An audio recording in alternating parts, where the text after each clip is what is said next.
Good morning बंधुरा आशा करी सकले भालो आछो। देखो आज के आबार मायेर एकटा अलौकिक घटना जेटा मने हलो जे एकटू तोमादेर साथे शेयर करेछि। एटा आमार आगे यूट्यूब चैनेले घटनाटा बला आछे, हयतो फेसबुकेও कखनो बोलेछि। तो এই সমস্ত ঘটনা কি হয় বারে বারে বলতে সত্যি বড় ভালো লাগে, বড় মনকে এই সমস্ত ঘটনা যখন আমরা আলোচনা করি বড় মনকে তৃপ্তি দেয়। তো দেখো সেরকমই একটা ঘটনা, কোনো ভূমিকা না করে এবার মেন ঘটনাটায় আসি। তখন ছিল 1972 সাল। তো সেই সময় স্বামী লোকেশ্বরানন্দ উনি রামকৃষ্ণ মিশনের কিছু সন্ন্যাসীদের নিয়ে ত্রাণ কার্যের জন্য ভারতবর্ষ থেকে বাংলাদেশের উদ্দেশ্যে গেলেন এবং সেখানে ওরা একটি গাড়ি নিয়ে ত্রাণ কার্যে বেরিয়েছেন রামকৃষ্ণ মিশনের অন্যান্য সন্ন্যাসীদের নিয়ে। তো এমতো অবস্থায় কিছু দূর যাওয়ার পরে তাদের খুব তেষ্টা পায় এবং সেই সময় ওনারা কি করেন, একটি দোকানে জল একটু জলযোগ করার জন্য সেই দোকানটিতে যান তেষ্টা নিবারণের জন্য। এবং সেখানে গিয়ে ওনারা খুব অবাক হয়ে গেলেন। ওনারা দেখলেন সেই দোকানটিতে, যেহেতু ওনারা গিয়ে বুঝতে পাচ্ছেন যে সেই দোকানের যে মালিক তাকে ওনারা দেখতে পাচ্ছেন যে তিনি মুসলিম ধর্মাবলম্বী, তা গিয়ে অথচ দেখছেন যে ওনার দোকানে শ্রী শ্রী মা শারদার শ্রী শ্রী মায়ের ছবি টাঙানো আছে। তো তখন তো ওনারা একটু অবাকই হলেন এবং তারপরে ওই ভদ্রলোকটিকে যে দোকানি তাকে জিজ্ঞেস করছেন, যে একজন সন্ন্যাসী জিজ্ঞেস করলেন যে আচ্ছা আপনি যে এইখানে মানে দেওয়ালে যে মায়ের মূর্তিটা টাঙিয়ে রেখেছেন তো আপনি কি চেনেন, আপনি কি জানেন ইনি কে? তো তখন দোকানি বললেন যে দেখুন আমি ইনি কে তা তো চিনি না, কিন্তু ইনি কিভাবে আমার দোকানে এলেন সেই প্রসঙ্গে একটা ঘটনা আপনাদের বলতে পারি। তো সেটা বলে দোকানি সেই মূল ঘটনাটা সন্ন্যাসীদের বলে শোনাচ্ছেন। উনি বললেন, দোকানি বলছেন যে দেখুন আমার তো খুব ছোট বয়সে মা মারা গেছেন, তা আমি মায়ের অভাবটা ভীষণভাবে বোধ করতাম। ভীষণ সব যখন ছোটবেলায় দেখতাম সকলের মায়েরা তাদের পরম স্নেহে তাদের লালন পালন করছেন, মায়ের যে পরম স্নেহ ভালোবাসা সেটা আমার বন্ধুরা পাচ্ছে, আর আমার যেহেতু মা ছিল না তো সেই কারণে আমি তো সেই স্নেহ ভালোবাসা পেতাম না। তো আমার খুব মনে এইটা নিয়ে খুব একটা অন্তরে একটা কষ্ট হতো, মনে একটা কষ্ট হতো। তো এই মতো অবস্থায় একদিন আমি রাত্রিরে স্বপ্ন দেখলাম যে আমার মানে একজন মা এসে আমার মাথায় হাত বুলিয়ে দিচ্ছেন, আমাকে জল খাইয়ে দিচ্ছেন, আমাকে খাবার খাইয়ে দিচ্ছেন। হ্যাঁ, এরকম মায়ের প্রতিমূর্তি আমি দেখলাম এবং দেখলাম যে প্রায় আমি কিছু দিন বাদেই আমি মাকে মানে স্বপ্ন দেখতে লাগলাম এবং সেই একজন মায়ের এক প্রতিমূর্তি স্বপ্নে আমি দেখছি যে সেই মা আমাকে এসে মায়ের যে ভালোবাসা, মায়ের লালন পালন ভালোবাসা দিয়ে উনি আমাকে সস্নেহে আমাকে উনি খুব স্নেহ করছেন, জল খাইয়ে দিচ্ছেন, খাবার খাইয়ে দিচ্ছেন, মাথায় হাত বুলিয়ে দিচ্ছেন। এবং এরকম যখন বেশ কিছুদিন চলতে থাকলো তখন সত্যি কথা বলতে কি আমার যে মা নেই, আমার যে মা না থাকার যে কষ্টটা, সেই কষ্টটা কিন্তু আমি ভুলে গেলাম।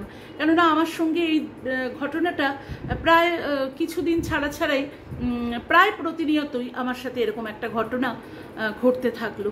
তো এমতো অবস্থায় তখন কি হলো, এক ভদ্রলোক আমার দোকানে এলেন, এসে আমাকে উনি এই ছবিটা দিলেন এবং উনি যখন এই ছবিটা আমার হাতে দিলেন তখন আমি দেখলাম যে আরে আমি তো যে প্রতিমূর্তিকে আমি স্বপ্নে রোজ দেখি এই মা, আর আমি যাকে স্বপ্নে দেখি আর ইনি যে মাকে আমার হাতে তুলে দিচ্ছেন এই মা আর সেই মা তো একই।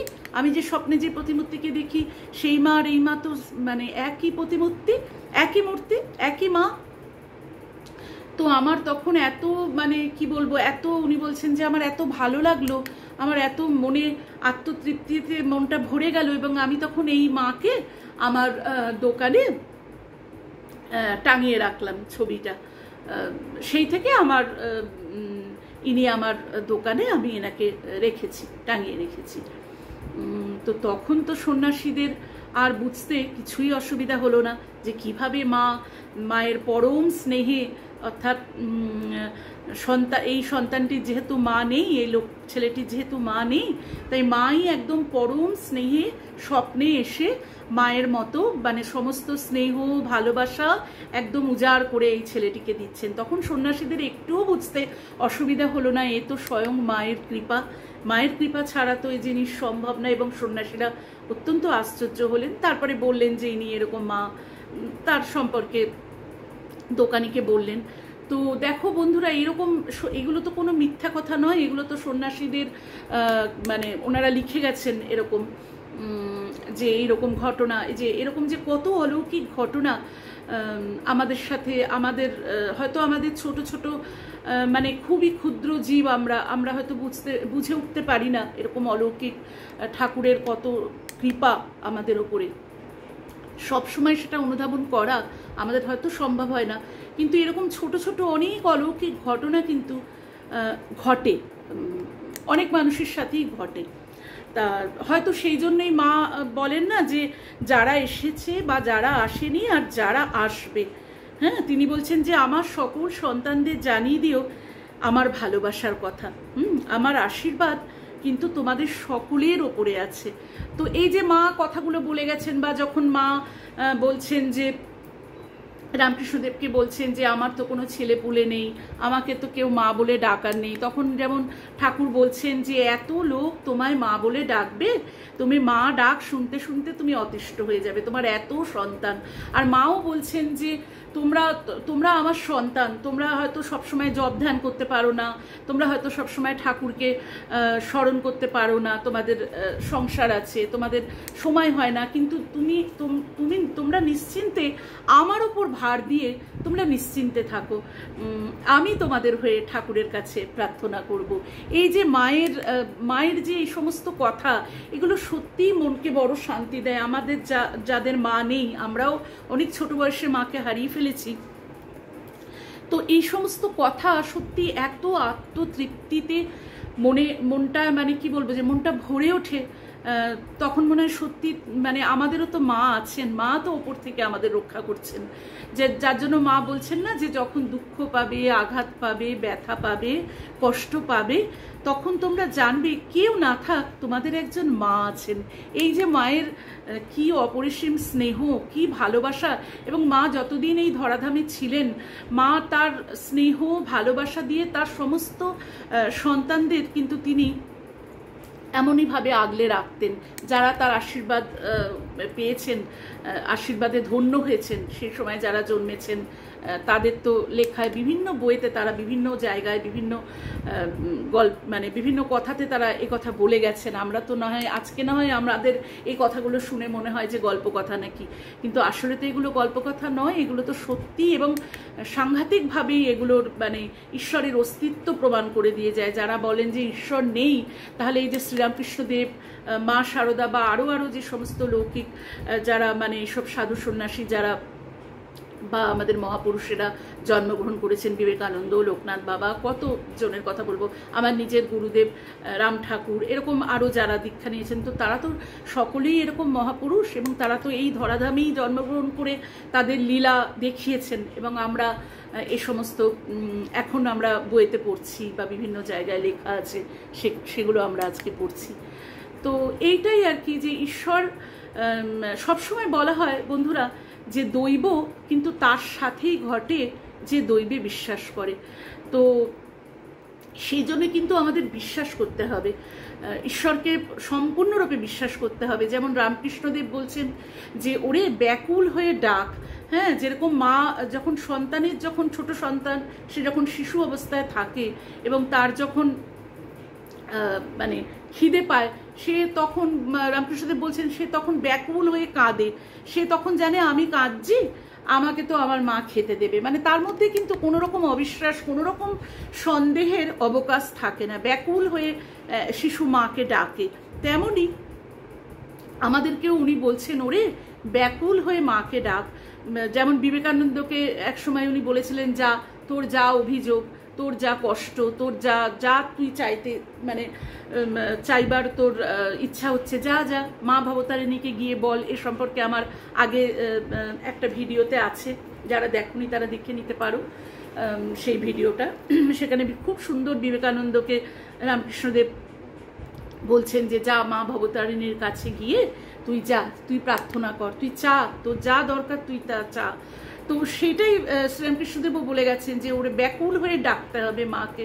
সেখানে আমাদের কোনো রকম সংশয়, কোনো রকম, আমরা খুবই ক্ষুদ্র মানুষ, তো আমাদের মনে অনেক রকম সংশয় তৈরি হয়, বা আমাদের যখন খুব জীবনে বিপদ আসে, সংশয় আসে, তখন আমরা ঈশ্বরের ওপর বিশ্বাস সত্যি হারিয়ে ফেলি। তখন মনে হয় যে এটা আমাদের সাথে কেন হলো, কেন এরকমটা হলো। কিন্তু সত্যি মানে ঈশ্বর কিন্তু বুঝিয়ে দেন, উনি কিন্তু দেখিয়ে দেন, উনি উপলব্ধি করান যে আমি কিন্তু আছি। হয়তো আমাদের কর্মফল যেটা, সেটা আমাদের ভোগ করতেই হয়।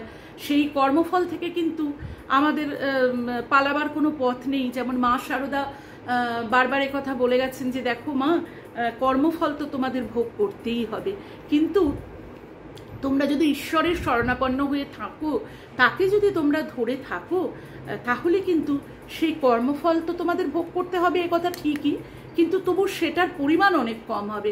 যেমন মা বলছেন যে হয়তো তোমাদের পাটাই কেটে বাদ যেত, সেখানে হয়তো তোমাদের পায়ে একটা ছোট্ট ছুঁচ ফুটলো।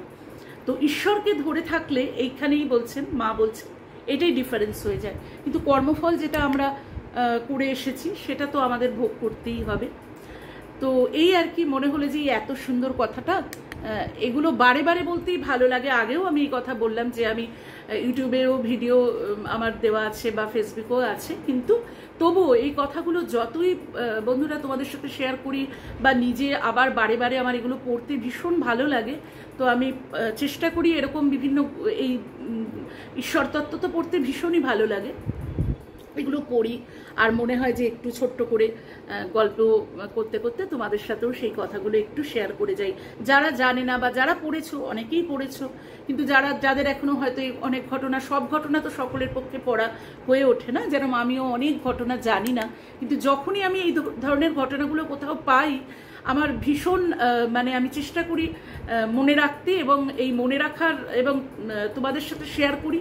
এবং এইখানে জিনিসটা যখন গল্পের ছলে বলি, সেটা আমারও কোথাও একটা মানে একটা কালেকশন থেকে যায়, যে আমিও আবার পরবর্তীকালে কিন্তু এই ভিডিওগুলো দেখে আবার আমার ঘটনাগুলো একটা মনের মধ্যে পুনরাবৃত্তি ঘটে এই ঘটনাগুলোর। তো ভীষণ ভালো লাগে এই আর কি। এত সুন্দর যে এই সমস্ত অলৌকিক ঘটনা, এগুলো সত্যি মনকে বড় তৃপ্তি দেয়। আর আমরা যারা ঈশ্বরকে ভীষণভাবে মানি, ভীষণভাবে ঈশ্বরের ওপর বিশ্বাস রাখি, তাদের তো মনে হয় ভীষণভাবেই অন্তরে একটা আত্মতৃপ্তির পরশ দেয়। তো ঠিক আছে, আজকে ভিডিওটা এই অবধিই রাখছি। মঙ্গলময় ঈশ্বর সকলের ভালো করুন, সকলের মনোকামনা পূর্ণ করুন। আজ ভিডিওটা এখানেই এন্ড করলাম।